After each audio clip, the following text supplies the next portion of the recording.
Yeah. Don't tell them about it until the actual day of the wedding. And there you have it. Boom. Tradition. Tradition starts. That's all it is. That's all it is. You know what other tradition is starting? What's that?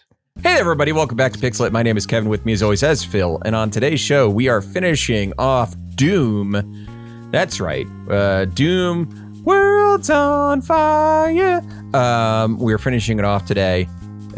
We took a week off last week. Well, it's more like I took the week off last week. Oh, believe me, I took a week off too. Because I was on vacation. I went to Clearwater with my family and my parents, and we went to a Phillies game. We got to see the Phillies spring training game against the Toronto Blue Jays. Oh, nice. Yeah, it was nice. It was a good time. Yeah, my daughter got a ball out of it. Nice. Yeah, it had been put into play at some point because you can actually see the mark on it from where it got hit by the bat. Oh wow, that's an excellent souvenir. Yeah. So it's funny is we weren't actually at the seats when it happened. My dad was. We had gotten up to go to the store, the sporting goods store, and at the time, my dad, after every inning, the Blue Jays players were like walking off the field, and they would toss one of the last ball that was in play over the net, and my dad caught it. That's nice. Yeah, and he was going to keep it, and then we shamed him into giving it to my daughter. That's really the best way to go about it. The best way to go about it. They shamed you in your childhood. Now it's your turn to shame them. No, it's my turn. In the autumn of their lives, well, the winter of their lives, I guess. The winter, yeah, it is. I mean, 74. That's very wintry. It's got winter vibes, my friend. It's got winter vibes. Unfortunately, there's not a spring that comes back around after that winter. Nope. That is that. Wait until he watches Midsummer for the first time. Wow, that's gonna. That's what you're gonna get. You know, what's a great website though? If you're in the winter of your life, go to patreon.com/pixelitpod. You can't take it with you, so why don't you just give the money to us? Oh, Kevin, you were ready. That was good. You can't take it with you, kids. You can't take it with you. So, Pixelit can take it. We can take it with us. Phil and I have talked about this at length. We plan to be buried like pharaohs. Mm-hmm. Yes. In a pyramid made of NES cartridges. Yeah. I mean, look, it's going to be a lot of like original Mario Brothers cartridges. We're not just mostly original Mario Brothers. Yeah. Occasionally the one with like track and field on it. Yeah. The 3-in-1 kind of cart. The 3-in-1 track and field Duck Hunt. You know, when I was a kid, I didn't realize most people just had the Mario and Duck Hunt one. That was me. Yeah. I had Mario Duck Hunt Track and Field, which I think was a slightly later release. Didn't that come with the power pad or whatever? It did. We had the power pad. That's why. Yeah. That's why we had the power pad. And I remember going to patreon.com/pixelitpod and signing up for one of our 3 tiers, $1, $5, $10, and $10 gets your name read out in the episode. So to that end, I want to thank the lovely, lovely patrons. Jesus Loves You, Kyle Seaman, Ruthless Mutter, Middle of Things, Sigma Sal, the patron known as My Dad Nuts and Me. That is not a complete statement that I am making. I'm saying that his name is that. Chet Beaks, Dummy Thick, Langolier, and Friendly Friends. Thank you so much for being our friends. Hell yes. Go to patreon.com/pixelitpod today and hop into our Discord. It's a great time. It's a beautiful place. Yeah. So, and one quick Patreon announcement is we might be doing a bonus thing where where we do voiceovers, we do audiobooks for Phil's short stories. Yeah. And I think that's going to be a fun little thing on the Patreon. So That'll be neat. Yeah. We're gonna get on that sooner or later. And get that up there. One of these days. Soonish. But yeah, the power pad. What was I going to say? We had our Nintendo up on the second floor, and every time I pulled the power pad out, I got maybe 5 minutes of use out of it because my dad or my mom would be upset because I was shaking the chandelier in the dining room that was below us. Because if you've seen the power pad, it's just a mat with little pressure sensitive buttons in each of the like foot areas that you can go on, and plugs into the Nintendo. And there's a game called Track and Field where you actually ran in place on the power pad in order to move your dude. And so it was loud if you were on a second floor. Sure. And for those of you youngins who are listening, it was functionally identical to the pad that you'd get to play DDR at home. Yes, it was basically a DDR pad. Exactly. The technology hadn't changed at all. It's all the same. Yeah. Yeah, it's sort of like light guns. Yeah. Really never changed. And it's called a light gun because when you click the button, it flashes white, right? And then the sensor inside the gun, it reads where like the light goes back into the gun, and the sensor reads the positioning, and it's like you got to hit or not. So it's when you find out how that shit works, it's wildly complicated for a thing that you played with in the 80s. It's so funny how that works out. Yeah. Never had the glove though. I never had I don't think it worked that well. I knew some people who had it, and it was always because we'd all watched, The Wizard, and I love the Power Glove. It's so bad. And we wanted to play Road Rash or whatever the fuck it was he was playing while doing that. That's not how it works. It's literally just a glove, and you kind of it was real shitty. It was not good. No, it was not good. It was way false advertising in that movie. The Wizard was that was the one that ends where they play Super Mario Brothers 3, right? Yeah, it was basically an extended commercial for which Super had not Mario released yet, if I recall correctly. That was how we found out about it. It was such a big fucking deal. I remember that. I remember watching it and thinking, this can't be right. This must be like something they made up for the movie. Nope, this is the game. That's how it happened. For some of you, y'all, some of you don't know what we're talking about, and I demand that you head on over to YouTube and watch some scenes from it, including just Google Power Glove. It's so bad. Just do it. Yeah. This is The Wizard, not The Wiz. If you watch The Wiz thinking that you are going to see video games, well, I don't know what to tell you. Yeah, it's not gonna be that. It's not gonna be that. No. Not that The Wiz isn't a perfectly fine movie. No, some but if might you're say expecting that, some might say it's the best version of Wizard of Oz ever made. Some might say that. Some might say. I'm sure someone out there said that. I'm sure someone out there said. I don't care about The Wizard of Oz in a number of ways. I like Wicked. I'll say this. I like Wicked. Okay. The Wizard of Oz, Judy Garland, all that shit. Could not care. That's fair. Yeah. So let's put the body in the marsh. Let's do it. Let's do it. Fucking marsh. When I tell you to dump a body in the marsh, you dump them in the marsh. Fucking marsh. Part 3, which is titled 2145, even though we're still in the same. It's 5 minutes later. We haven't moved forward in the slightest. They could have changed the the way that they were doing the books at that point, but whatever. Whatever. They had already printed parts 1 and 2. Yeah. He hadn't written part 3 yet. He'd already sent part 1 and 2 to the printer, and God, it was too late. Too late. You can't. He couldn't edit it. Nope. That technology didn't exist. Nope.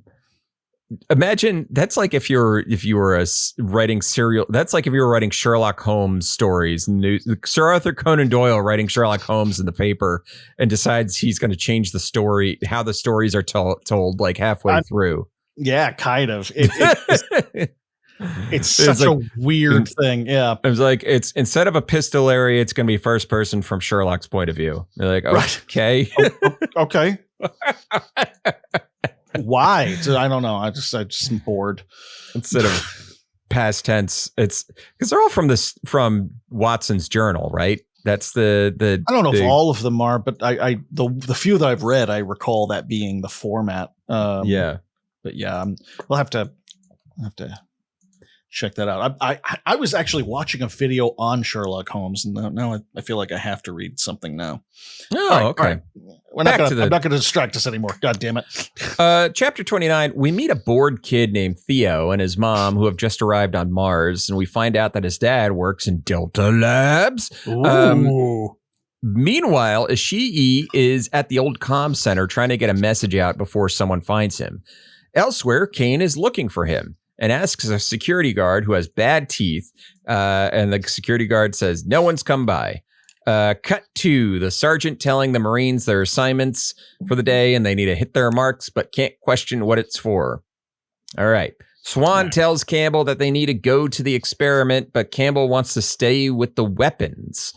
Meanwhile, in Delta Labs, Wegner is getting his blunt drawn to monitor any changes, and he notices that the scientists are on edge around Betruger.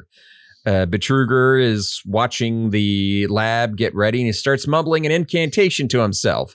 That is just Lovecraft bullshit. Yeah. And it's part Lovecraft, part, is it all Lovecraft? I don't think it's all Lovecraft. I think it's like he has Rylia mentioned. Yeah, there are definitely nods to Lovecraft. I don't know if they go into it. It's the only thing I recognize, the only nonsense words I recognized in there. Yeah, he says Azeroth, which I don't know, which is also the word that Raven from the DC universe uses to cast her spells. Right. I just know Azeroth for Warcraft, really. So yeah, it's not the same. It's not the same. Chapter 30. We're in some quick cinematic cuts here. Theo is eating breakfast. Ishii is working on the controls for the comm center. Kane runs into a scientist who seems cracked out of his mind, and Maria and Rodriguez are in Alpha Lab. Meanwhile, Campbell is lusting after the BFG, and Swan arrives in the lab 5 minutes before the experiment starts. Chapter 31, more quick cuts. Theo and his mother are walking around the base exploring. Kane finds Ishii in the comm center. Ishii begs to send the message, and he tells Kane that things up here aren't what they seem, and he begins to go into what happened on Mars eons ago. Theo's mom tries to show him the military wing, but the soldier won't let them go down there, and then the soldier's like, it's for the kid, whatever. Let's go down there. I can show you that. Yeah, it's fine. I'll show you. Yeah, it's a security alpha clearance level, but fuck it, he's just a kid. It doesn't matter. Let's go. It's a kid, whatever. It's fine. Give him a little thrill. He's gonna die on Mars, so you got to give him something. Swan is still waiting in the lab. Things are getting tense, and we cut to Maria and Rodriguez, and she is practicing some poor trigger discipline because it's written specifically that she has her finger on the trigger. And you're like, well, she shouldn't. Yeah, that's not how that works. Kane agrees to listen to Ishii, and Ishii tells him about the Soul Cube from Site 3 and that it's not teleportation in the way everyone thought, that people don't come back human. And then they are interrupted by a windy roar of a blast of hot air. As Kane thinks of it, it's like from a air during a hot summer day, or like somebody opened the oven is the way I thought about it. Which is something I forget about all the time is like I'll have the oven on and then I'll open it and it's just like I'm just slapped in the face by 400-degree air, you know? Literally happened to me tonight. Literally, my wife was roasting a chicken. She was busy with our kid and I heard the timer go off. I knew it. I was like, "Dude, you just need me to turn it?" And she said, "Yeah, just turn it." I go and I'm 42, Kevin, and I cook on a regular basis, and I still just went, "Oh," and just face right in the blast zone. Yeah, it's the end of Raiders of the Lost Ark. I am not doing good. Oh, tough. His glasses melted right into his face. I mean, that's intense. That's wild. Didn't know that was a thing. Yeah. Didn't know. Yeah. So chapter 32, Kane takes cover and realizes that something very bad indeed is happening. He hears a shrill scream and he's like, things suck. And then he starts like his hands and knees are shaking. And he's like, this is the most scared I've ever felt. Maria and Rodriguez feel the air and she thinks about it as like a fist missing her face because she moved or something. I didn't understand this part. It was a little convoluted. It was kind of a convoluted metaphor. A little convoluted. Yeah. Theo gets hit by the wind and dragged away screaming from his mother and pulled down a corridor. Inside Delta Lab, things are going bananas. The experiment has caused a portal to open in the middle of Wagner's chest. Like his chest is split open and there's like a hell portal and spears being shot out. I loved this. That's a detail that's like, Jesus fucking Christ. I love it. I really did. And these spears latch into people like hooks going into fish and transforming them into monsters. I mean, it's very Clive Barker. It's super Hellraiser. Yeah. It's very Hellraiser. Yeah. Betruger is going to show people such sights. Exactly. You called, we came. You called, we came. Swan makes a run for it. He is not into Pinhead. No. Philistine. Betruger watches chapter 33. Betruger watches the demons crawl out of the hole and they're chittering and such. Chittering, such a good word. Such a good word. He's welcoming them to whatever they will do to the planet and to him. Elsewhere, Sergeant Kelly implores his fellow Marines to get up and secure the area, but he finds them that they are zombie demon things now. Kane calls out for Ishii back in the comms room, but Ishii too has transformed into one of those creatures and attacks Kane. Kane puts a bunch of rounds into him before repeatedly shooting his head until there's nothing left. He grabs Ishii's PDA and puts his radio back in his ear and gets moving. It's a good description here where it's like in the game, it's like, oh yeah, it's like a first person shooter. You just shoot them till they go down. Whereas in the book, it's very specifically that like, no, you have to completely obliterate the head until nothing's left for it to stop moving. Yeah. Yeah. It's a good choice, I think, with this, because it's just differentiating it from the game in a little way like that. And I thought it was a good call. Yeah. Chapter 34, Kane, Kelly, and Maria speak over the radio while Kane makes his way through the hallways. Meanwhile, Maria is in Alpha and Andy Kim and Deuce Howard find her just standing over Rodriguez's dead body. Was Rodriguez transformed? We'll never know. Nope. That's information you don't need, apparently. You don't need. He's dead on the ground. And did Maria take this? Moving on. Did she just take this opportunity to shoot him in the head? Nope. No. Anyway. They come up with a plan to decide, let's call these things zombies.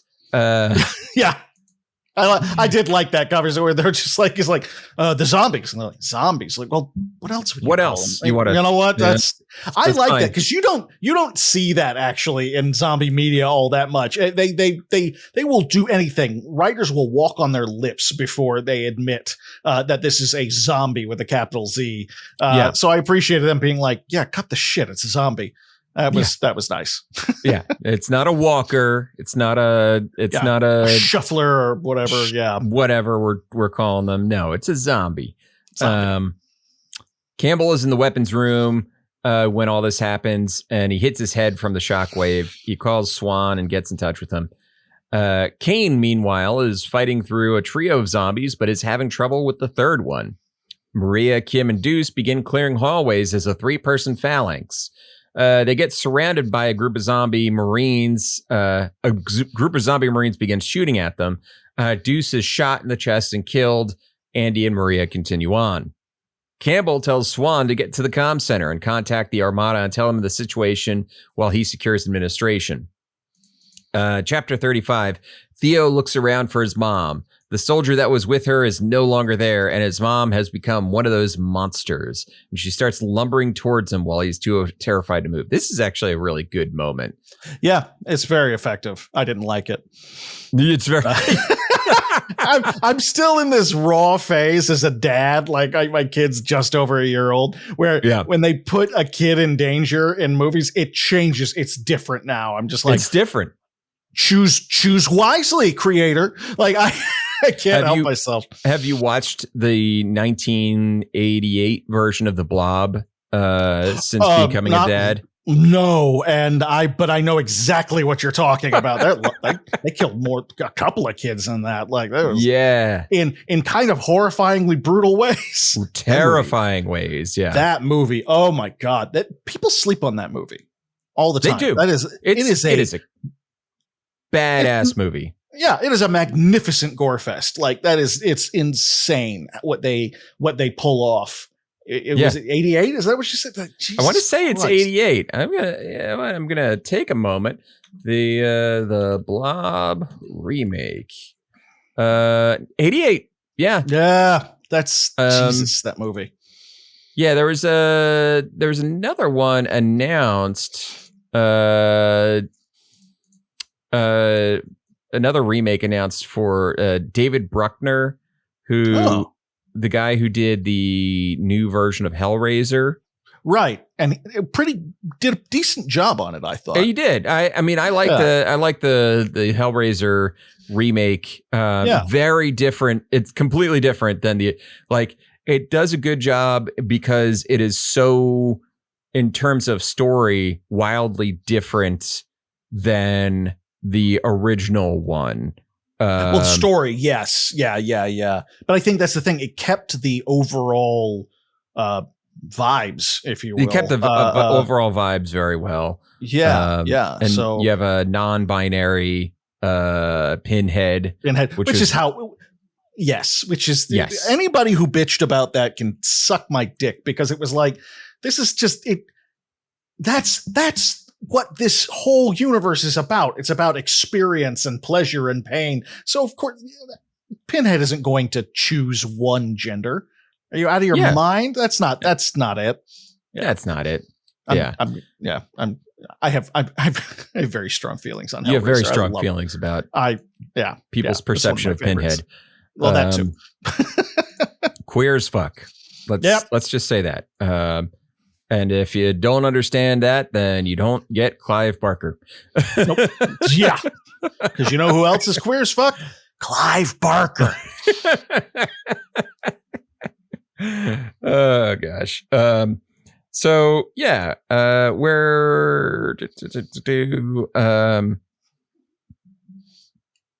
So meanwhile, Kane is being choked out by a beefy zombie, but he's able to angle his handgun under its chin and blow its head off. Meanwhile, McDonald is just like sitting in a corner in Delta Lab, scared out of his wits, just watching everything happen. Axel it's Axel. She's back. She's down in the caves, and the caves are shaking, and the dirt and rubble are loosening to reveal that beneath her feet is a viscous membrane, which then opens up, and she falls for a bit and ends up in a pit. that has a pathway that only leads down. Chapter 36, Lieutenant Cole is in the monitoring room getting reports that basically everything in the base is going offline. Meanwhile, Sergeant Kelly is trying to get some semblance of order and thinking that he probably had too many Marines to begin with. Okay. Sure. Yeah. Sure. That's a thing people are concerned about in this situation. Yeah. Yeah. Sure. Okay. Sure. Yeah. Kane continues through the complex and runs into what I guess are imps. Yeah. Where he's crossing some like catwalks and two surround him and he fights his way through using some close quarters gun kata. And then after he kills them, he notices the bodies disappear. They kind of like fade away. He then kills some more ex-Marines and hears from Sergeant Kelly, who's telling him to get to administration and clean it up. And he also tells Maria to be careful. Chapter 37. Swan is working his way through the corridors and Campbell is telling him just to keep going. Cole continues working with the scientists to get the systems back online. And Campbell is talking to Hayden, basically says, sit down and shut up, you big bald fuck. I'll be calling the shots from here on out. Kane runs into Theo being chased by his mom, and he tells Theo to keep running and don't look back so Theo doesn't have to see Kane blow her face off. Sure. Yeah, as you do. Very thoughtful. Yeah. Good guy, Kane. Good guy, Kane. Chapter 38, Kane finally gets to administration and takes charge of the Marines there. He finds a woman who is very upset, and she mentions that a friend of hers had gone to the bathroom and didn't come back. Kane's like, all right, I'll go check. So he goes in the ladies' room. He has some weird issues about being in the women's room because it's forbidden. Right. Yeah. It's not the time, Kane. Not the time, Kane. And he finds the woman. She's being eaten by a pinky. And Kane rounds into it until it stops moving. He then decides to tell everyone that the bathroom is out of order. It's this book's no ticket. Like that's what that was. Ticket. No ticket. That's what that was.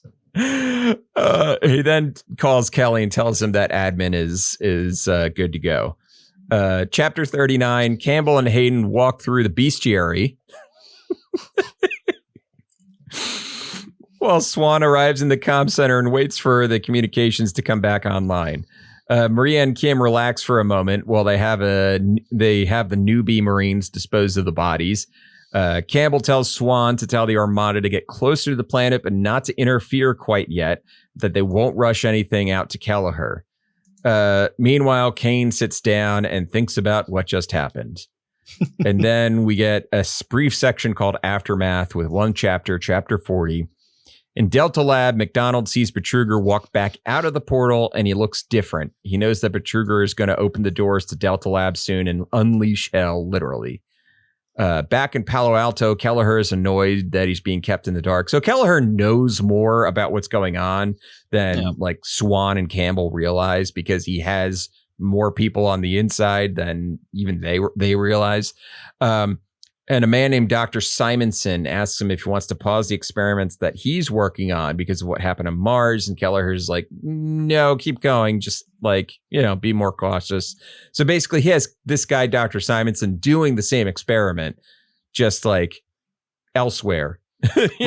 Right. Yeah. Off base. Yeah. It's off base. But also Simon, I doubt it's going to cause the same issue because Simonson clearly is not the lunatic that Dr. Betruger is. Right. And then we cut to a storage room in Mars where Theo is hiding. Elsewhere in the caves below Site 3, Axel realizes the only way out is through. And finally, in administration, Kane watches as everyone gets back to work and wonders whether the worst of it has yet to come. So that's the end of this book. Yep. That sure is. Part 3 is literally the first 20 minutes of gameplay of the game. What do you think? I realized something reading this in conjunction with the last book we read. I think the book is fine. It's fine. especially for a video game novelization. He made some choices, made some changes, and introduced us to, I think, ultimately introducing us that far in advance into the game, having that little of the first game in this, or the first part of the game in this. I ultimately think that works. Sure. Otherwise, it's fine. It's a paperback. It's a sci-fi gore fest. It's fun. But that's my point, though. I realized reading this that anytime we get Matthew Costello, I'm going to be super excited because no one writes fucking gore like this guy. Certainly not anything that anybody else we read on this show. Right. He's so good at it. He's so good at the gore. He's so good at it. Just like the details of it. And it comes out of nowhere. You'll be just reading like kind of a boring like scene where people are just talking and getting some exposition in, and you're like, oh, and his chest open to another dimension. Like, Jesus. Like that's great. That's it. I'm listening. Like it's really impressive. The books might not be my favorite books, but they contain some of my favorite pieces, if you will. So I think he's going to have to be a keeper in terms of authors we bring on the show. We'll circle back around, and we'll definitely do the second book the second Doom 3 book at some point. There was supposed to be 3. The third one never happened, from what I understand. So I don't know if the second one just kind of leaves off before the story is finished. I wonder. Yeah, we'll find out. Because because he wrote the story for the game too, right? Yeah, it's for Doom 3. Same thing with Seventh Guest, where he wrote the book Seventh Guest with somebody else, and he wrote the story for Seventh Guest, the game. He wrote the story for Doom 3, and then wrote this. And you know what I can tell is that this is probably what we're getting in the book is probably what he wanted to do in Doom 3. Because this is very different in terms of stuff in Doom 3. Like, we don't see a lot of this in Doom 3. And I have a feeling like there was supposed to be more story stuff in Doom 3 that, maybe it's like, just cut it. It's because it's like, you're working with Carmack still, and Carmack doesn't really care much for story in games. Right. So there's probably a lot of stuff in here where he was like, I wish I could have had this in the game, but I couldn't. So I'm putting it into the book that I'm writing several years later. Yeah, I think you're onto something there. I think there's enough genuinely interesting weird shit, and I think that kind of tells you a little bit about how Doom 3 ended up the way it did, because we both played some of that while we were reading this, and it's just kind of a confused game where it doesn't quite know what it wants to be. It's not a terribly effective shooter in my opinion, and it's not a terribly effective horror game in my opinion. After reading this, I bet you're right. I bet Matthew Costello wanted this to go even harder into the direction of like a survival horror kind of thing.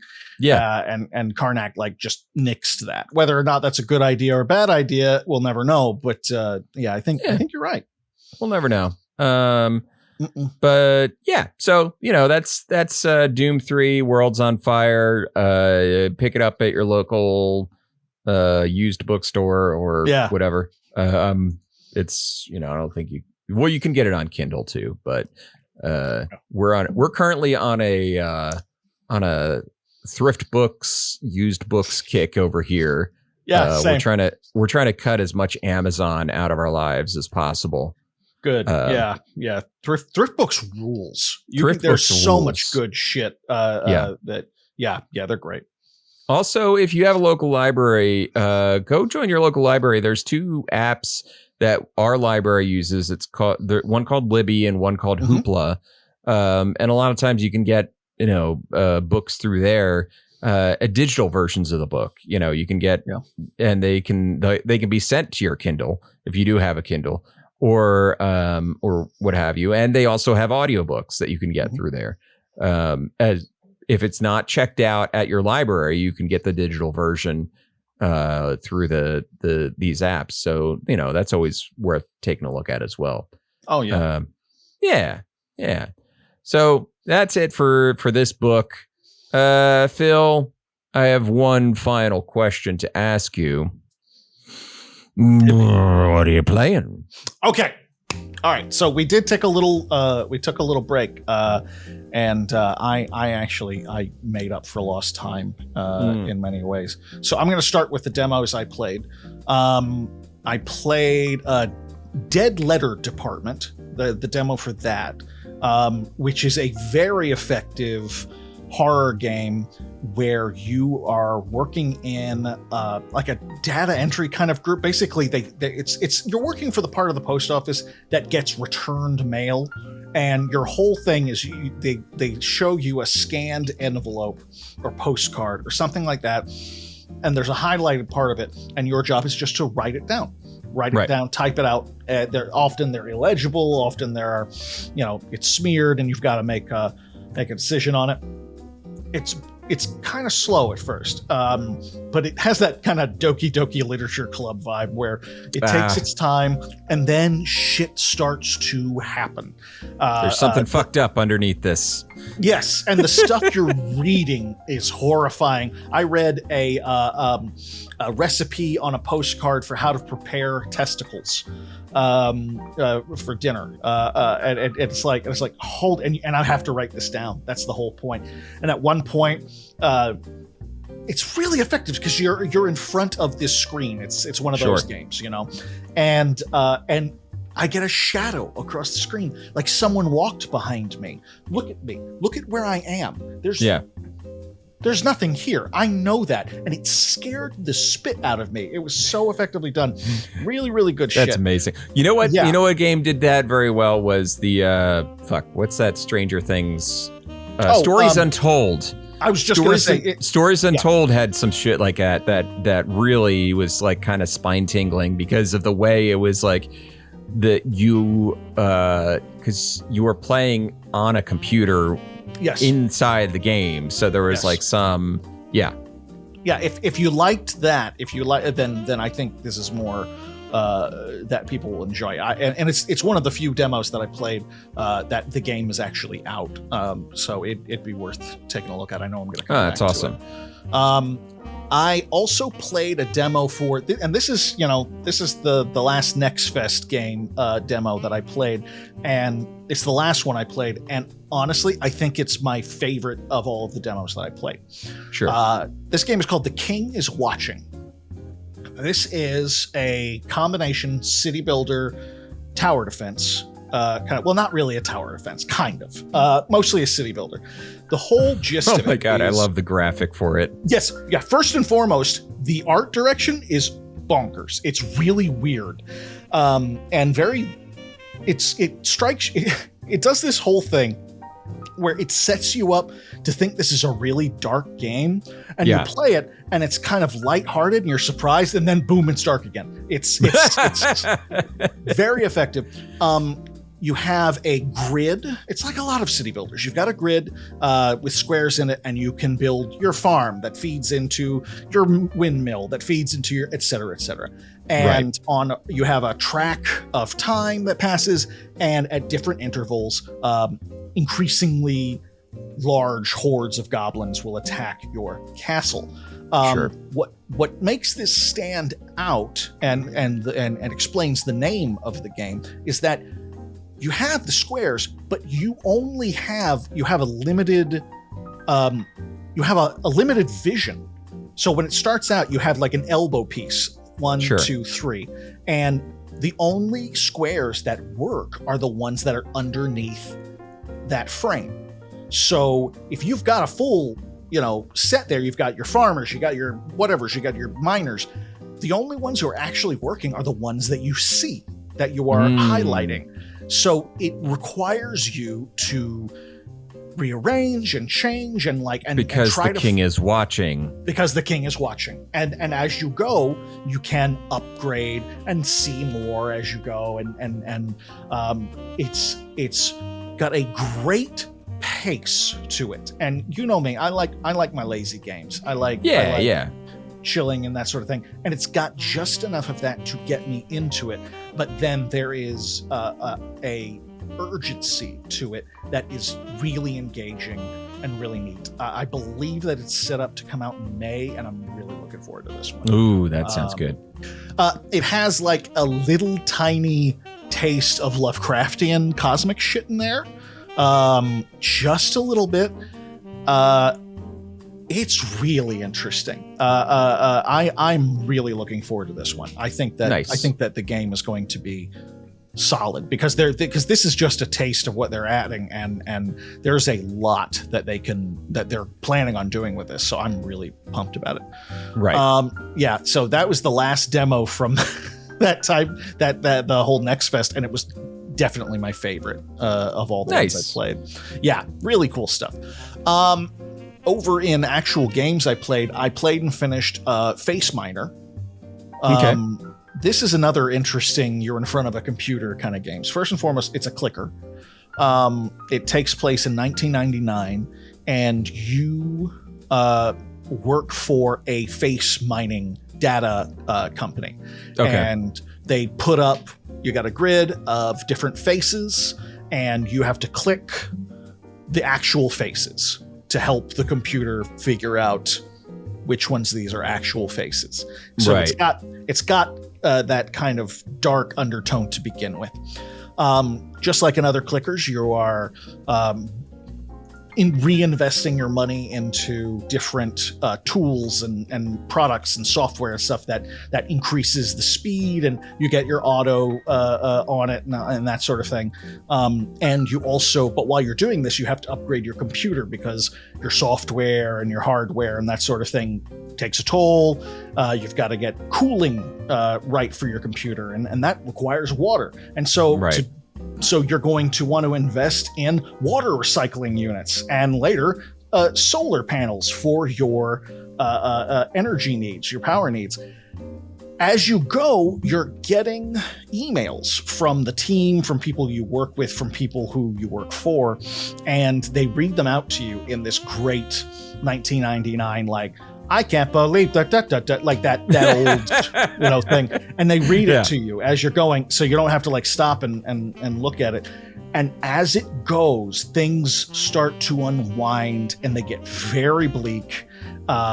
It's got a great 1984 The Sky is Falling vibe to it. It probably take about 3 or 4 hours to get through to the end game. You can do an endless run for it. But it's a really, probably the most effective story I've ever seen told through a clicker. Nice. Admittedly, my experience with clickers is not crazy extensive, but it left me uncomfortable. Yeah. It's very cool. It's definitely worth taking a look at. That's cool. Yeah, I think so. And finally, I played Loom. Had you never played Loom before? I'd never played Loom. It is. Loom is very dear to my heart. It's charming. And that sounds like I'm being condescending. That sounds like that's like when someone says that something's earnest. It kind of sounds condescending, but it is. It's for those of you who haven't played, Loom is it 1990, 1989, something like that. It was shortly before. It had to be shortly before Monkey Island. Yes, because there's a reference to Loom in Monkey Island. Yeah, where one of the characters has a button on. So 1990. It's 1990. The designer was Brian Moriarty, who. Let's see. Brian Moriarty, he had done Wishbringer, Trinity, Beyond Zork, and then his 3 games at Lucasfilm Games were Loom. There was an young Indiana Jones point and click that he was working on that never got released, called Young Indiana Jones at the World's Fair, and then The Dig. So. Yeah, it's one of those LucasArts point and clicks that just has so much charm and kind of sweetness to it. It actually made me think of like, this is LucasArts' version of King's Quest, where it has that old-fashioned fairy tale kind of vibe to it. And for anyone who's never played or doesn't know what I'm talking about, you play a wizard, for all intents and purposes, who has to go and find out what happened to his masters. He's like an acolyte, and he's got all these masters, and they all turn into swans and fly away. And there's discord within the land and chaos and all that stuff. But the really interesting thing about it as a point and click is, instead of using, the 9 verb kind of thing, you have a staff called the distaff, and you learn spells from observing people and things, and they are played through notes on your staff, and you've got a literal musical staff there. And so you learn a spell that will turn straw into gold, and if you play it backwards, it turns gold into straw. You're dealing with a dragon who won't let you pass, and so you turn her gold, the big thing of gold she's laying on, into straw. She falls asleep, and because she's a dragon, she breathes fire into it, and the whole cave goes up in flames, and she runs away, and that's how you get past her. Right. It's consistently that kind of puzzle instead of the standard, I picked up this thing, will it go with this? Will it go with this? And as a result, I think it's really, really strong. And I think it's a shame, as far as I know, that there weren't more in this series. It was set up for a sequel or something to end it. I don't think it did particularly well. And it's only grown in sort of like critical acclaim since it came out. I think the cool thing about Loom is it gets surprisingly dark.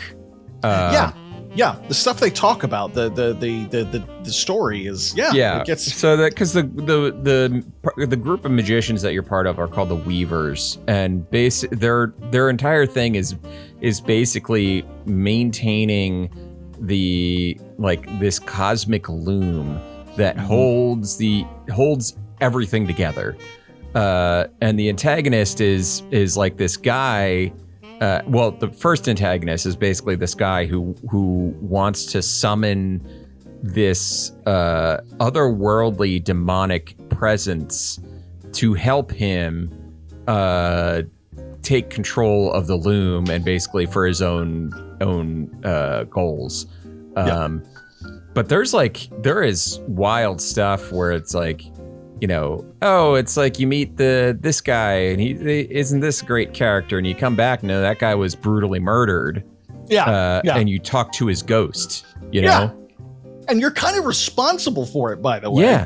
You're not even kind of, you're definitely responsible for it. And it deals with the afterlife and existence on this plane. It starts out as, again, like I said, like a very kind of King's Questian, charming fairy tale adventure, and then by the end of it, you're like, Jesus, guys. I really enjoyed it. It was really charming. I thought it was terrific. It was a really nice little piece of video game history. I was glad I played it. One of my favorite little tropes it plays with is that you can't look upon the face of the Weavers. And at one point, there's like a jailer who is like, I heard you can't look upon the face of the Weavers, and then he's like, well, I'll take your hood down, and the guy, your character, whose name is Bobbin Threadbare. Bobbin Threadbare, which is come on, that's great name. Is Bobbin's like, no, I don't think you want that, and the guy's like, oh, what's gonna happen? And then you do it, and the guy explodes. Yes, there are several grisly deaths in this. And only a few, and only maybe only one of them comes back to life. It's a pretty. It gets darker than you would expect. The whole game darker than you would expect. Very fun stuff. Yeah. So, cool. That's cool. It. Yeah, that's me. That's it. All right. So, what I played, not much in terms of new stuff this week. I played I ended up playing more of Crusader Kings 3, and I know I was like, this is a game that I don't think I'm gonna necessarily put too much time into, and then I just started playing more of it. I was like, oh, but if I murder that man and then I murder his children, his duchy will be in a weak spot, and I can take it over. It's like you get monarchy brained really quickly, and it's a fascinating little game. Right now I'm playing I was playing as a guy who is Norse in origin. It's like the 900s, but he had landed on like the far side of France, and is kind of like starting his own little, kingdom there, and you have to kind of work your way through. But the problem is France is one of the the largest kingdoms so you're at this point you're just a duke, right? Your land could just be considered a duchy or whatever, and so you actually have to level up your king, so to speak. When you start, you're not a king.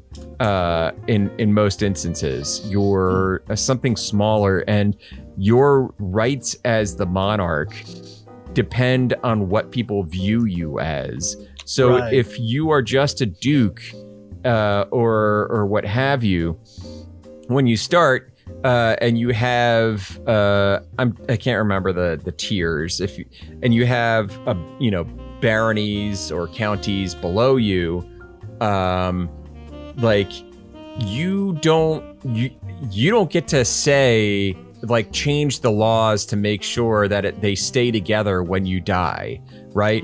Like the law might be in the area might be that your kids get it split evenly. So if you die, like the oldest is always the player heir, right? So, but if you had multiple kids, what might happen is like, oh, I control this land, but then it'll be like, okay, well, you died. Some of this went to this kid. Some of this went to this kid. They're not ruled by one person anymore. They're ruled by two kids now. So your brother, it's like, oh, I might have to go war against my brother to get the land back. It's like that shit gits its hooks into you. It's in depth. But like, so you don't have to worry about that as much as you go up higher. Like, it's less of a thing where you have to worry about like, oh, when my kid takes over, he is the king of this land, and it's still all his land. You know what I mean? And then like the highest level is emperor. But it changes depending on your the culture that you're playing as. So there's like African cultures that you can play as, where all the titles, like, it'll say some of the more basic things like in the control scheme, like barony, county, duchy, or whatever. But within the flavor text and within your character's titles, it'll be the titles that would have been used in that culture versus, so like that's chieftain, cool. And then there's like chieftain, I think, is the lowest, and then it's like grand chief, and then there's like one above. So they do in Ireland, for example, they use the title petty king. For certain things. Like, it's not a king, it's a petty king, and they control these, like, this level. So yeah, it's Crusader Kings 3. There's 1,000 mods for it as well. There's whole game overhaul mods. I'm having fun with it. It's nice. It does get the hooks into you. Yeah.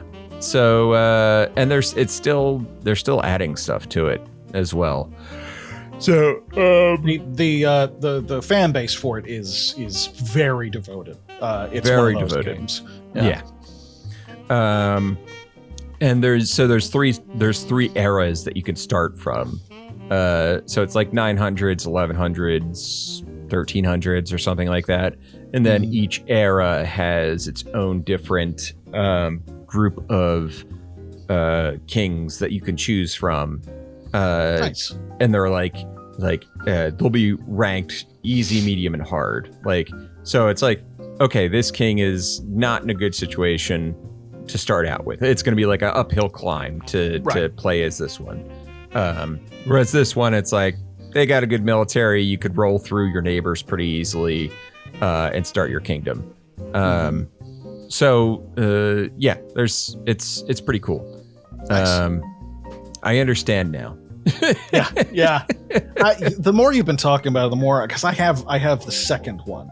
Okay. And it's just kind of like, I should. It might be worth a shot, firing it up. Yeah. I don't even know when I got Crusader Kings 3, but I had it in my library. So, and I'm doing this thing where I'm trying to go through backlogs this year. Same. And it was in there, and I was like, all right, here we go. The other game I've been playing is Dead Island 2, which is not an island in Dead Island 2. You're in Los Angeles. I did not know that. It's what I like about the Dying Light games is that I like the open world of the Dying Light games. Dead Island is much more linear. And Dead Island 2 feels a lot more linear than even the first game felt. The first game was kind of like proto-open world-ish. Yeah, it was kind of open world. Open world. Dead Island 2 is a little bit slightly more on the rails. There's things that you can do to go around and explore, but each area is more tightly contained, I would say, than the original one was. But there's a lot of fun stuff in the game. The zombie destruction is really cool. I find, like, I play as there's a girl character, Amy, who's just really fast. So I just use blades with her and I run around in circles, slicing legs off, and it's a blast, Later in the game, you do get guns. The guns feel good to play. It's a perfectly fine game. It does not blow my mind. You know what I mean? Yeah, sure. And story-wise, it's better than the first one because the first one was just a lot of edgelord bullshit. It was very much that, yes. In the first one, go back and listen to Jesse and I covering the Dead Island book at the beginning of last year, if you want to know and understand what we're talking about. That still cracks me the fuck up that exists. Yeah, it's rough stuff.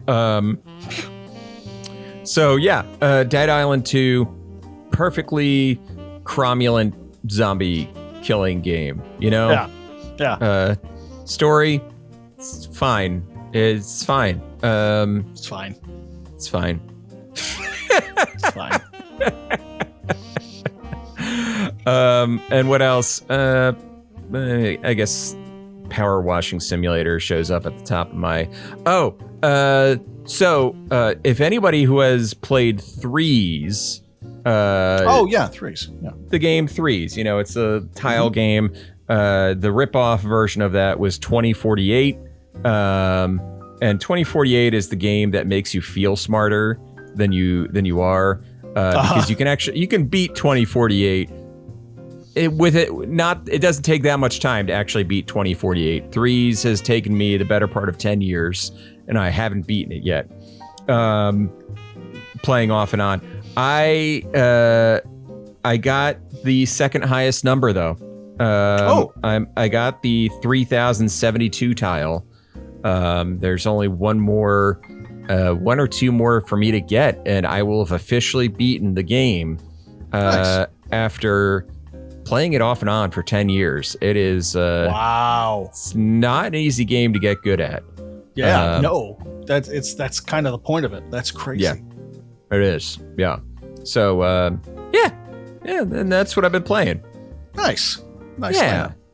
Yeah, that'll do it for tonight's episode. Thank you so much for listening. Go follow us on Blue Sky. Go follow us for free on our Patreon. Go join our Discord. It's all good stuff there. And I think